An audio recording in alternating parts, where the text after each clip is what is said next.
Hi friends, എല്ലാവർക്കും നമസ്കാരം. ഇന്ന് ഞാൻ വന്നിരിക്കുന്നത് കുറേ പഴയ തുണിയുമായിട്ടാണ്. ഇന്ന് തുണി കൊണ്ടുള്ള അടിപൊളി ക്രാഫ്റ്റാണ് ഞാൻ ചെയ്യാൻ പോകുന്നത്. എല്ലാവർക്കും നല്ല ഉപകാരമുള്ളൊരു വീഡിയോ ആണ്. അപ്പോൾ നമുക്ക് വീഡിയോയിലേക്ക് പോകാം. അതിന് വേണ്ടിയിട്ട് ഞാൻ എൻ്റെ പഴയ 2 സാരിയാണ് എടുത്തത്.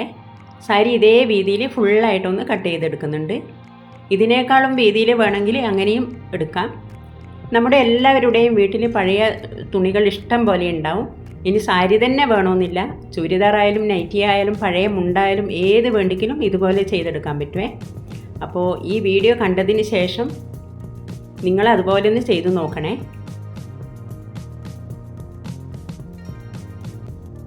അപ്പോൾ ഇതേപോലെ ഫുള്ളായിട്ട് ഞാനൊന്ന് കട്ട് ചെയ്തെടുത്തു. ഇതിൻ്റെ കൂടെ ഒരു ടീഷർട്ടും കൂടി ഞാൻ എടുക്കുന്നുണ്ട്. ഇത് നല്ല പഴക്കമുള്ളതാണ്. ഇനി ഇതിൻ്റെ അടിവശം ഞാനൊന്ന് തിരിച്ചെടുക്കുന്നുണ്ട്. ഇനി ഇവിടെ വെച്ചൊന്ന് കട്ട് ചെയ്ത് കൊടുക്കുന്നുണ്ട്. കൈയുടെ താഴെ വെച്ചിട്ടാണ് കട്ട് ചെയ്യുന്നത്. സ്റ്റിച്ചുള്ള ഭാഗം വെച്ചിട്ട് നമ്മൾ കട്ട് ചെയ്താൽ നല്ല വൃത്തിക്ക് ചെയ്തെടുക്കാൻ പറ്റുമേ.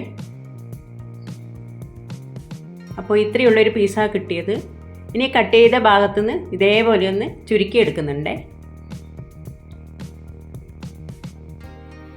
ഇനി ഇത് റബ്ബർ ബാൻഡും കൂടി ഇട്ട് കൊടുക്കുന്നുണ്ട്.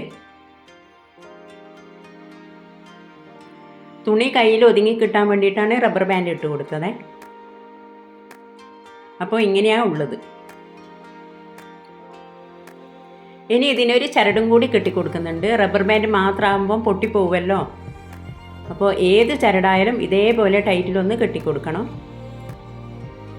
ഇനി ടീഷർട്ടിൻ്റെ താഴെ ഭാഗത്ത് ചെറുതായിട്ടൊന്ന് കട്ട് ചെയ്ത് കൊടുക്കുന്നുണ്ട്. അതിനുശേഷം ഈ ചരടും കൂടി ഇട്ട് കൊടുക്കുന്നുണ്ട്.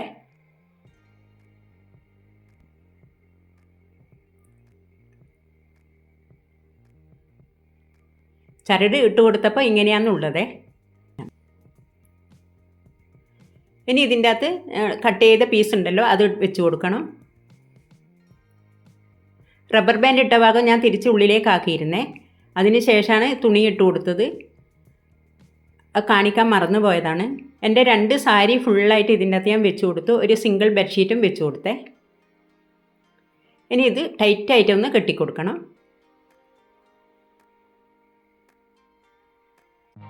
ഇനിയുണ്ടല്ലോ ഇതിൻ്റെ പുറം ഭാഗത്ത് ഇതേപോലെ ഒന്ന് ചെയ്ത് കൊടുക്കണം. നല്ല ലെവലാക്കി കൊടുക്കണം.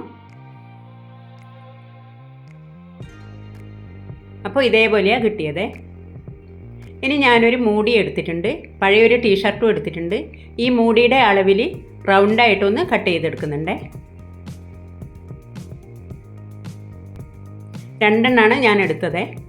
ഇനി ഫെബി ബോണ്ട് കൊണ്ട് ഇതിൽ ഞാൻ ഒട്ടിച്ചു കൊടുക്കുന്നുണ്ട്. ഫെബി ബോണ്ട് കൊണ്ട് ഒട്ടിച്ചാൽ നല്ല സ്ട്രോങ് ആണ്, ഇളകി വരുമൊന്നുമില്ല. ഇതേപോലെ ഒട്ടിച്ചു കൊടുത്തു. ഒരു ഭംഗിക്ക് വേണ്ടിയിട്ട് ഈ ലേസും ഞാൻ വെച്ച് കൊടുത്തേ. ഇനി ഈ ഫ്ലവർ ഉണ്ടല്ലോ, ഇത് ഞാൻ പഴയ ചുരിദാറിൻ്റെ മേലെ നിന്ന് സ്റ്റിച്ച് അഴിച്ചെടുത്തതാണ്. ഇതൊക്കെ വേണമെങ്കിൽ മാത്രം ചെയ്താൽ മതി. നമ്മുടെ ഉള്ളിലുള്ള കെട്ട് കാണാതിരിക്കാൻ വേണ്ടിയിട്ടാണ്. ഈ ഭാഗത്ത് ഈ കളറ് ഫ്ലവറാണ് ഞാൻ വെച്ച് കൊടുത്തത്. അപ്പോൾ നല്ല ഭംഗിയില്ലേ കാണാൻ. അപ്പോൾ നമ്മുടെ ഫൈനൽ ലുക്ക് ഇങ്ങനെയാണ്. ഇത് സോഫയിലോ ബെഡിലോ കസേരയിലോ എവിടെ വേണമെങ്കിലും വെക്കാൻ പറ്റും. വീട്ടിൽ തയ്യൽ മെഷീൻ ഇല്ലാത്തവരെ വിഷമിക്കണ്ട. ഒരു സൂചി നൂല് പോലും ഉപയോഗിക്കാതെയാണ് ഇത് ചെയ്തെടുത്തത്. അപ്പോൾ ഇന്നത്തെ വീഡിയോ ഇത്രയേ ഉള്ളൂ. വീഡിയോ ഇഷ്ടമായ ലൈക്കും കമൻറ്റും ചെയ്യണം. സബ്സ്ക്രൈബ് ചെയ്യാത്തവരൊന്ന് സബ്സ്ക്രൈബ് ചെയ്തേക്കണേ. നിങ്ങളുടെ സുഹൃത്തുക്കൾക്കൊക്കെ ഒന്ന് ഷെയർ ചെയ്ത് കൊടുക്കണം. അപ്പോൾ അടുത്തൊരു വീഡിയോ ആയിട്ട് വരാം. Okay, by.